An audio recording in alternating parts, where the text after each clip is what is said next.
தோசை இட்லிக்கு சட்னி சாம்பார் சாப்பிட்ற ஆளா நீங்கள்?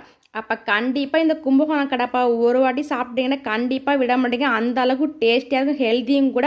கண்டிப்பாக ட்ரை பண்ணி பாருங்கள், செம்ம டேஸ்டியாக இருக்கும். வாங்க இப்போ எப்படி செய்யுதுன்னு பார்க்கலாம். 100 பருப்பு, 2 உருளைக்கிழங்கு குக்கரில் வேக வச்சு எடுத்துக்கலாம். சட்டியில் எண்ணெய் ஊற்றி 1/2 ஸ்பூன் சோம்பு, பட்டை, ஏலக்காய் போட்டு 2 பெரிய வெங்காயம் நறுக்கி அதையும் சேர்த்து நல்லா வதக்கிக்கலாம். 2 தக்காளி பழம், கொஞ்சம் மல்லிக்கீரை, கருவேப்பிலை, 2 பச்சை மிளகா போட்டு அதையும் நல்லா வதக்கினதுக்கு அப்புறம் நம்ம வேக வச்சு எடுத்துருக்க உருளைக்கிழங்கையும் பாசி பழம் மசிச்சு எடுத்துக்கலாம்.